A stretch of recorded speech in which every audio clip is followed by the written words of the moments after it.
Assalamualaikum warahmatullahi wabarakatuh. Bismillah walhamdulillah wassalatu wassalamu ala rasulillah sayyidina wa maulana Muhammad wa ala alihi wa sahbihi wa mawala. La hawla wa la quwata illa billah, amma ba'd. Hadirin wal hadirat yang dirahmati Allah subhanahu wa ta'ala, dalam kesempatan yang baik ini kita akan membahas tentang ruh. Allah subhanahu wa ta'ala berfirman, wa yas'alunaka 'anir ruh qulir ruh min amri rabbi. Dan ditanya kepadamu Muhammad tentang ruh, maka katakanlah sesungguhnya ruh itu adalah urusan Tuhan. Atau dengan bahasa lain katakanlah bahwa ruh itu adalah rahasia Tuhan. Ruh kalau kita lihat asal muasalnya, terjadi perbedaan pendapat ulama. Bagi ulama syariat, maka ruh ini dia adalah makhluk dari makhluk Allah subhanahu wa ta'ala. Dasarnya adalah hadis Arba'in Nawawi pada hadis keempat. Di sana disebutkan bahwa ketika manusia berada 4 bulan dalam kandungan ibunya, maka Allah subhanahu wa ta'ala mengutuskan malaikat untuk meniupkan ruh ke dalam jasadnya. Maka secara logika, kalau ditiupkan oleh malaikat, berarti ruh itu adalah ciptaan Allah subhanahu wa ta'ala yang dibawa oleh malaikat kemudian ditiupkan ke dalam jasad manusia. Kemudian ulama-ulama hakikat, ulama-ulama tasawuf mengatakan bahwa ruh itu adalah sesuatu yang tidak terpisahkan dari zat Allah subhanahu wa ta'ala.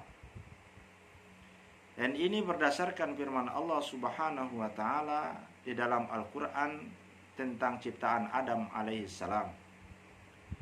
Falamma sawaituhu wa nafakhtu fihi min ruhi. Dan kala telah selesai ciptaan Adam jasadnya, maka kutiupkan ruhku ke dalam dirinya.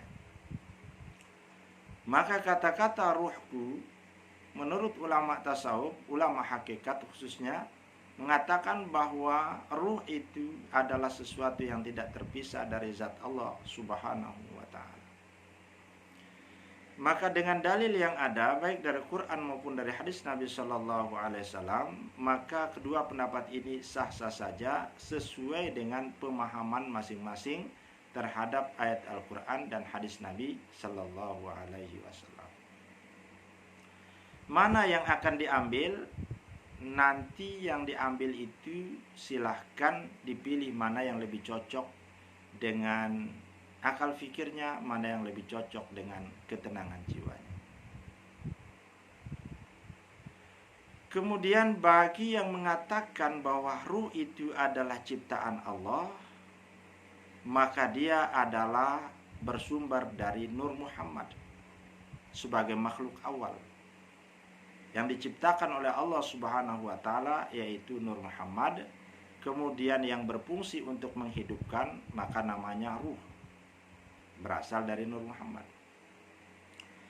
Bagi ulama hakikat yang mengatakan bahwa ruh adalah satu hal yang tidak terpisahkan dari zat Allah subhanahu wa ta'ala, bahwa Nur Muhammad itu adalah istilah daripada rahasia Allah subhanahu wa ta'ala, dan dia adalah sesuatu yang tidak terpisah dari zat Allah subhanahu wa ta'ala.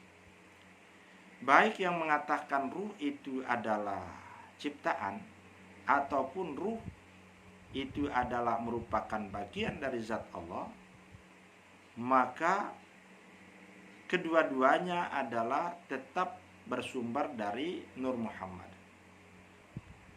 Ada yang mengatakan Nur Muhammad itu diciptakan oleh Allah, ada yang mengatakan bahwa Nur Muhammad itu adalah langsung menjadi rahasia Allah subhanahu wa ta'ala yang tidak terpisahkan dari yang punya. Maka kedua pendapat ini adalah bagi kami sama-sama benar sesuai dengan sudut pandang masing-masing. Terlepas dari asal muasal ruh ini, maka kita kembali kepada pembagian ruh. ruh ketika dia berada dalam satu kesatuan sebelum dibagi, maka ruh itu punya kemampuan yang sama, punya derajat yang sama, punya nama yang sama, punya asal yang sama, sehingga dia adalah merupakan satu kesatuan yang tidak terpisahkan.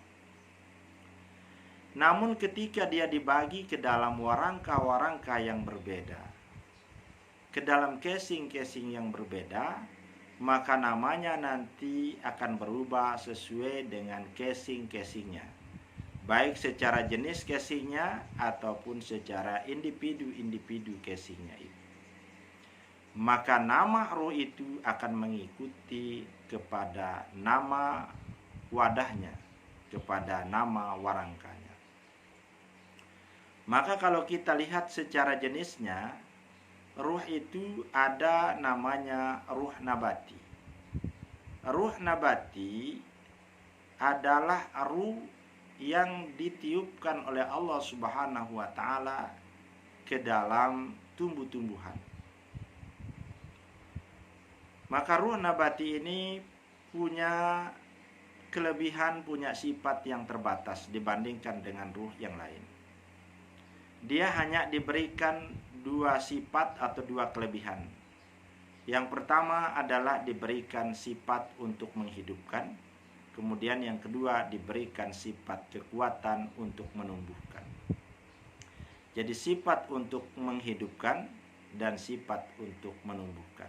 Maka dia punya dua sifat Tuhan yang diberikan kepada ruh nabati ini, yaitu sifat hayat dan sifat kudroh.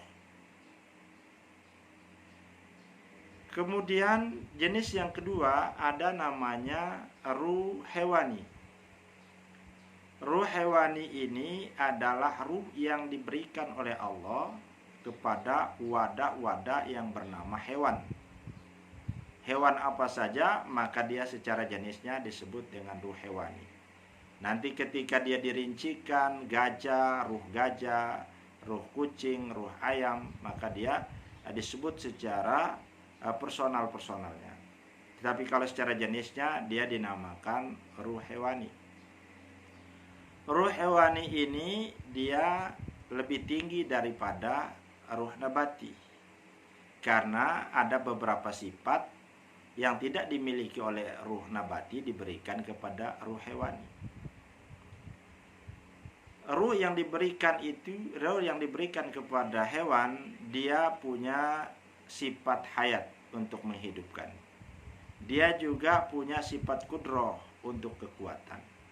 Kemudian ditambah oleh Allah Subhanahu wa taala sifat sama, yaitu untuk mendengar. Kemudian ditambah sifat basor untuk melihat.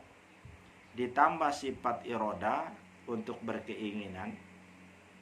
Kemudian ditambah sifat kalam untuk bisa sekedar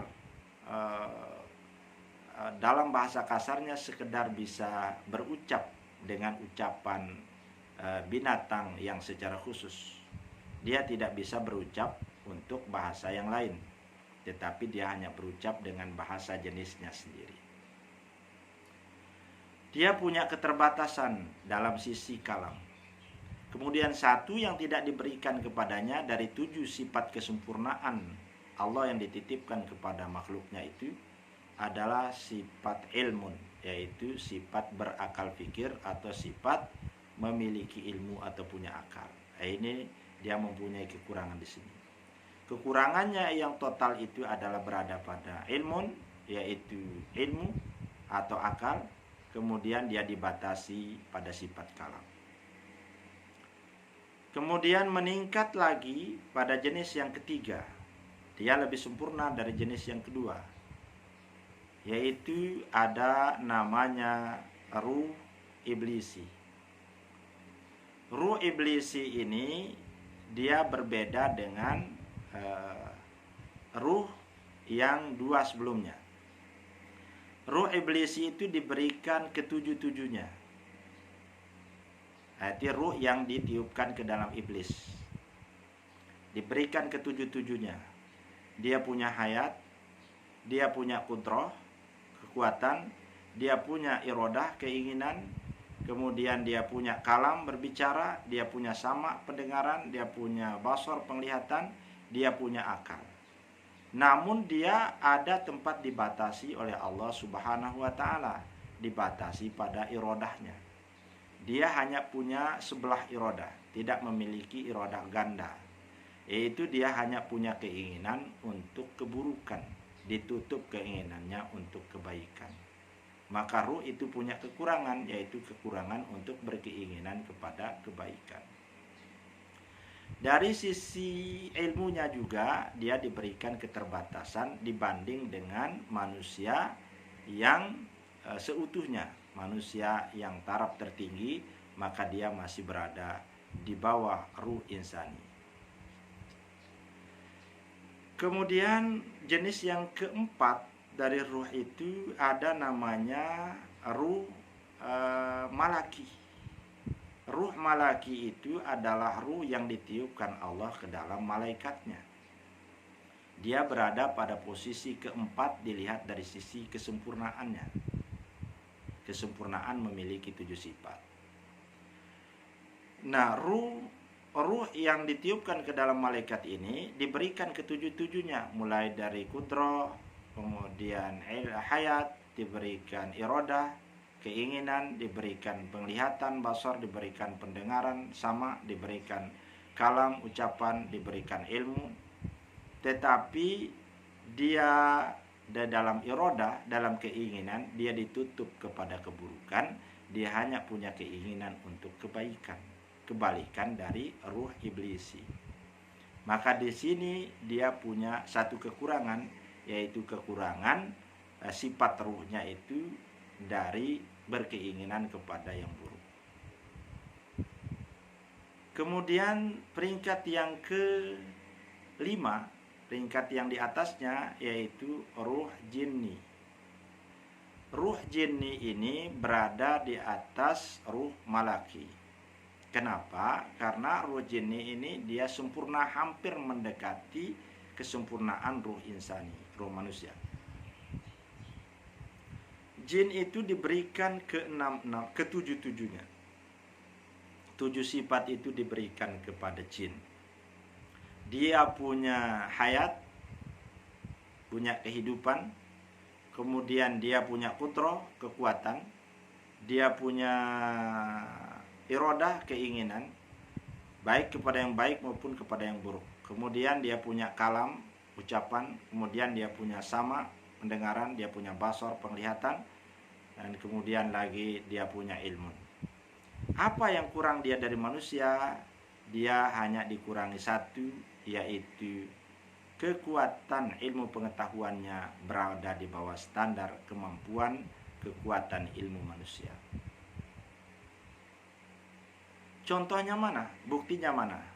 Buktinya adalah di zamannya Nabi Sulaiman alaihissalam. Ketika Nabi Sulaiman menawarkan siapa yang mampu memindahkan istana itu, maka yang mengangkat tangan jin ifrit. Kemudian dia berkata kepada Nabi Sulaiman, saya akan memindahkan sebelum Tuhan berdiri dari duduk. Tetapi ada yang dari ahli kitab yang mempunyai ilmu yang lebih dari jin ifrit, dia menawarkan memindahkan istana itu sebelum mata Nabi Sulaiman berkedip. Maka dari sisi ilmunya di sini, maka manusia masih lebih tinggi ilmunya dibandingkan dengan jin, bangsa jin. Nah, maka ruh yang paling sempurna itu adalah ruh insani. Maka itulah sebabnya Allah Subhanahu wa taala berfirman, "Walaqad khalaqnal insana fi ahsani taqwim." Dan sesungguhnya kami telah menciptakan manusia itu dalam ciptaan yang sesempurna-sempurnanya, baik secara jasad, terlebih-lebih lagi secara ruhiyah. Manusia itu memiliki ketujuh-tujuhnya dan semuanya itu sempurna. Dari kekuatannya sempurna, dari keinginannya, iradahnya sempurna, kemudian dari ucapannya sempurna, kemudian dari samaknya, pendengaran sempurna, dari basarnya, penglihatannya sempurna, kemudian dari akalnya sempurna, dan hidupnya pun sempurna. Maka manusia adalah merupakan miniatur dari kesempurnaan ruh itu secara utuh, ruh yang secara mutlak tadi. Kenapa ruh manusia ini mengungguli ruhnya jin? Karena jin punya keterbatasan di dalam akal. Kenapa ruh manusia mengungguli ruh malaikat? Karena malaikat punya keterbatasan dalam keinginan, hanya ingin yang baik saja, tidak bisa menginginkan yang buruk. Kenapa ruh manusia ini punya kelebihan di atas ruhnya ruhnya iblis? Karena iblis itu hanya punya keinginan kepada keburukan, tidak punya keinginan kepada kebaikan. Maka di dalam manusia itu terkumpul segala jenis macam ruh. Baik dia ruh nabati, tumbuh-tumbuhan, ruh hewani, ruh binatang, ruh iblisi atau ruh iblis, kemudian ruh malaki, ruh malaikat, termasuk juga ruh jinni, ruh jin. Kenapa kita sebut ada ruh iblisi? Padahal iblis itu adalah bagian dari jin. Kalau iblis itu dikhususkan oleh Allah Subhanahu wa ta'ala, dia punya keinginan, tetapi keinginannya hanya kepada keburukan. Sementara jin secara umum, maka dia diberikan keinginan yang ganda. Karena dia punya potensi untuk Islam, punya potensi untuk kafir. Tetapi kalau iblis itu sudah tidak punya potensi untuk beriman, tetapi dia hanya ada potensinya untuk kafir. Kalau jin punya potensi untuk berkeinginan baik, berkeinginan buruk. Tetapi kalau iblis itu adalah dia hanya berkeinginan buruk. Maka ruh iblisi itu bisa setara dengan ruh malaki, yaitu sama-sama punya keinginan, tapi yang satunya keinginannya kepada yang baik, yang satu kepada keinginannya kepada yang buruk. Ruh insani, ruh yang berada pada manusia, yang menjadikan kesempurnaan ciptaan Allah Subhanahu wa ta'ala, nanti dia akan dibedakan lagi tingkat-tingkatnya sesuai dengan wadah yang ditempati. Kalau dia menempati wadah orang kafir, maka di sana dia satu yang dikurangi, yaitu ditutup keinginannya untuk beriman kepada Allah Subhanahu wa ta'ala. Maka dia ruhnya drop, turun. Tsumma radadnahu asfala safilin. Dari kemuliaan itu, ketika dia ditutup untuk beriman kepada Allah Subhanahu wa ta'ala, maka Allah Subhanahu wa ta'ala merendahkan derajat ruhnya orang-orang kafir itu sampai ke asfala safilin, sampai ke derajat yang paling rendah. Kemudian di atas ruh orang kafir ini ada ruh orang mukmin, orang-orang yang beriman. Tetapi ada ruh orang yang beriman ditutupi dari sifat ketakwaan. Dia sudah punya kepercayaan kepada Allah, tapi ditutupi dari ketakwaannya. Apa itu takwa? Ditutupi untuk menjalankan perintah Allah, meninggalkan larangan Allah. Betapa banyak kita melihat ada orang yang KTP-nya Islam, ada orang yang lahirnya Islam, tetapi dia tidak menjalankan perintah Allah, sholat, puasa, zakat, dan yang lainnya. Bahkan dia asik dengan larangan-larangan Allah. Maka orang-orang seperti ini dia digolongkan ke dalam ashabus simal, ke dalam golongan kiri, golongan yang tidak selamat. Dia masih lebih mulia daripada ruh yang sudah terjerembab ke dalam asfala safilin tadi. Kenapa? Karena ruh mukmin ini nanti ada harapannya untuk masuk ke dalam surga, walaupun dia harus dicuci dulu di dalam neraka. Tapi kalau yang kafir total itu sudah tidak ada harapannya masuk ke dalam surga. Dia akan menjadi bahan bakar api neraka, khalidina fiha abad. Kemudian di atas yang mukmin ada ruh yang muttaqin, ruh yang bertakwa, yang fasilitas lainnya sudah lengkap diberikan 7. Qudrah, iradah, ilmu, hayat, sama, basar, kalam diberikan. Tetapi dia kemudian hatinya itu bertakwa, maka keinginannya itu bertakwa. Semua yang diberikan dipergunakan untuk menjalankan perintah Allah, menjalankan perintah Allah dan meninggalkan larangan-larangan Allah. Maka dia disebut dengan muttaqin, ruh yang muttaqin. Ada ruh yang kafir, ada ruh yang mukmin, ada ruh yang muttaqin. Dia naik derajatnya. Inna akramakum 'indallah atqakum. Yang paling mulia di antara kamu di sisi Allah adalah yang muttaqin. Dia lebih mulia dari yang kafir, lebih mulia dari hanya sekedar ada iman. Maka ruh ini dia adalah termasuk ruh ashabul yamin, golongan kanan. Dari yang muttaqin ini, dari sisi ilmunya, dari sisi sifat ilmunya ruh itu, dia ada yang hanya menguasai tentang syariat, tentang ilmu syariat. Dia memang sudah bertakwa, tetapi dia hanya memahami tentang syariat, yaitu ritual-ritual syariat yang menyangkut ibadat, muamalat, aqwalus syakhsiyat, jinayat maupun jihad. Tetapi dia tidak lebih dari itu. Pengenalannya kepada Allah Subhanahu wa taala hanya sebatas pengenalan asma, nama-nama Allah Subhanahu wa taala. Maka dia menyembah itu hanya meyakini bahwa Allah itu esa, tetapi yang dia kenal hanyalah namanya. Dia belum bisa mengenal akan hakikat Allah Subhanahu wa taala. Tetapi golongan ini sudah disebutkan sebagai muttaqin. Dan dia yang sampai kepada ilmunya kepada ilmu syariat, maka dinamakan ulama syariat. Dia yang tidak alim di dalam syariat, tidak menguasai semuanya, maka dia disebut sebagai muttaqin biasa, orang-orang yang bertakwa yang tidak sampai kepada tahap ulama. Tetapi kalau yang menguasai bisa mengajarkan kepada orang lain, maka dia sampai kepada ulama syariat. Nah, ulama syariat ini maka dia masuk ke ashabul yamin. Ruhnya dinamakan sebagai ruh ulama syariat. Jadi ruhnya menjadi ruh ulama syariat.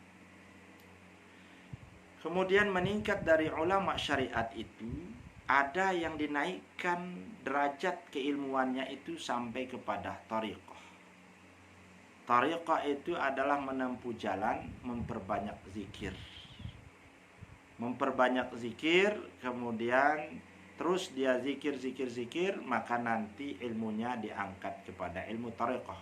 Tentang cara dia berzikir, kemudian waktu dia berzikir, bagaimana dia bisa mendekatkan diri kepada Allah Subhanahu wa taala, dengan harapan nanti di thariqah itu dia mendapatkan kasyafah dari Allah Subhanahu wa taala, mendapatkan keterbukaan sehingga nanti dia akan mendapatkan ilmu laduni, ilmu yang diajarkan dari sisi Allah tentang siapa sebenarnya Allah Subhanahu wa taala yang disembah.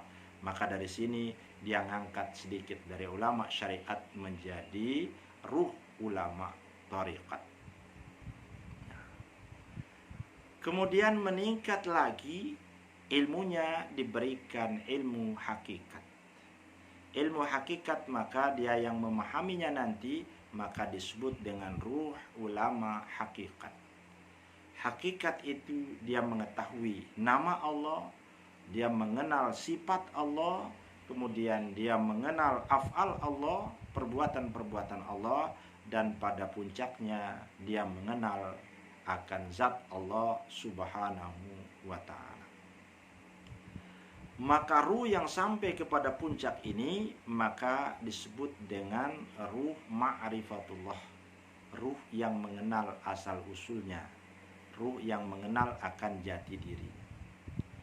Ketika ruh itu sampai pada puncaknya, maka dia akan mengenal Nur Muhammad.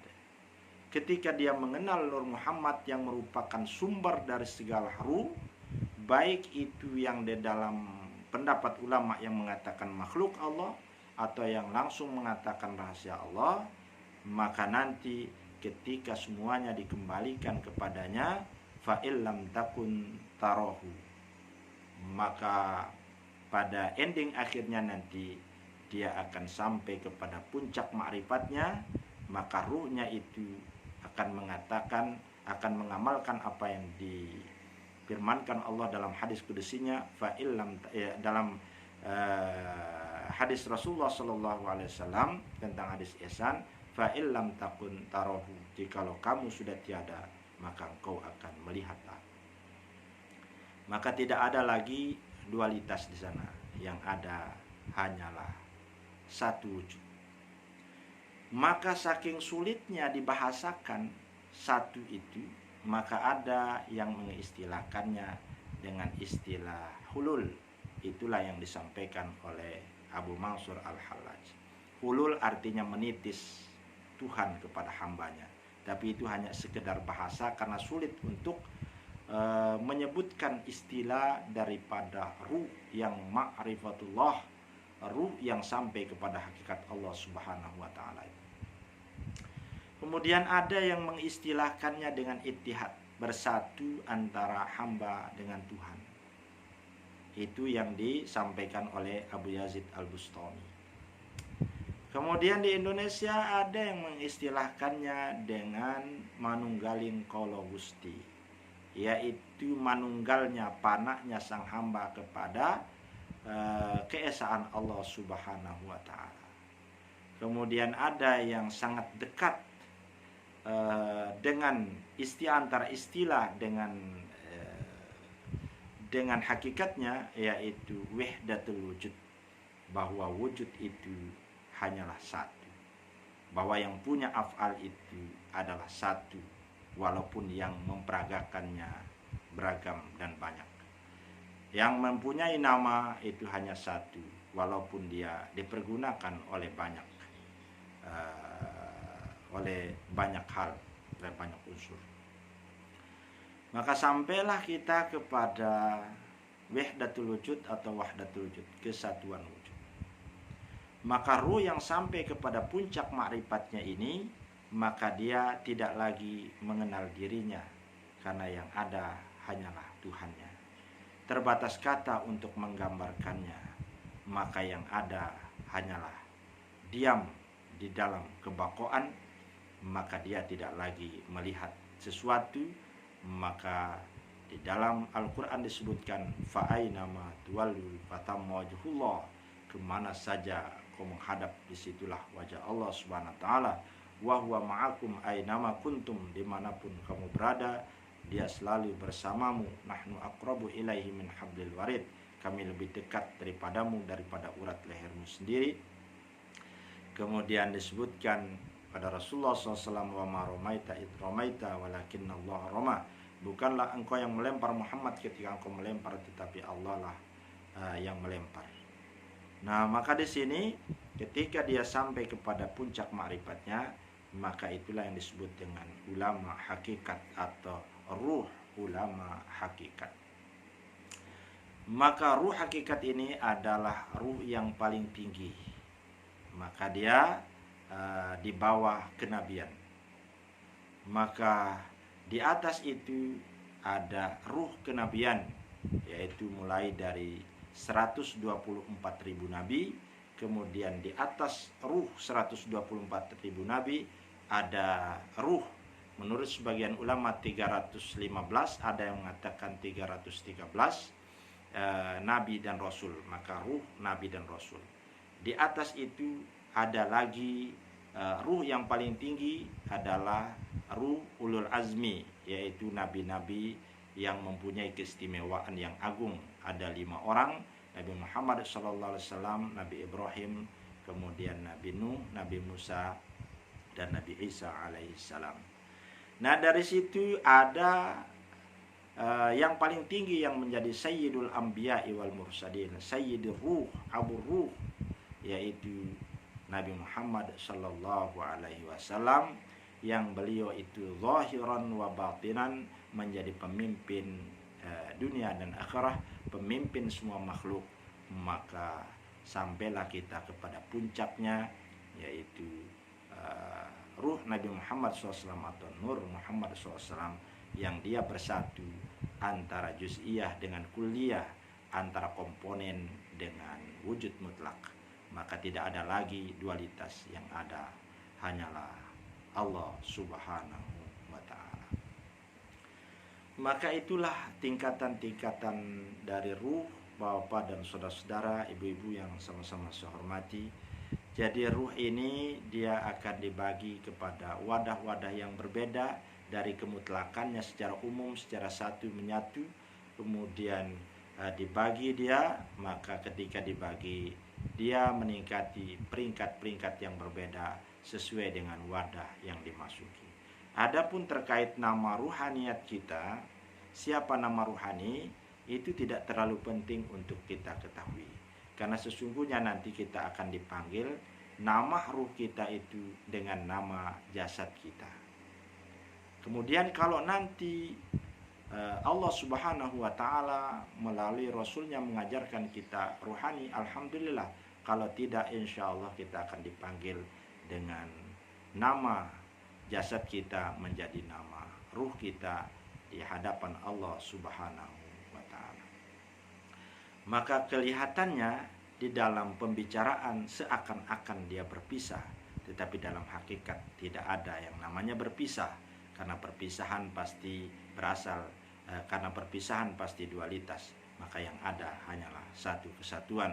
Maka kul huwallahu ahad, katakan bahwa Allah itu adalah ahad, tidak berbilang, kemudian dia satu dan memang dia satu. Oleh karenanya mudah-mudahan Allah Subhanahu wa ta'ala memberikan kita pemahaman, memberikan kita ilmu pengetahuan, dan mudah-mudahan kita diangkat menjadi kekasihnya, menjadi manusia-manusia yang dicintai oleh Allah Subhanahu wa ta'ala. Wallahu ta'ala a'lamu bissawab. Semoga Allah mengampuni dosa-dosa kita dan merahmati kita semua di dunia wal akhirah. Wassalamualaikum warahmatullahi wabarakatuh.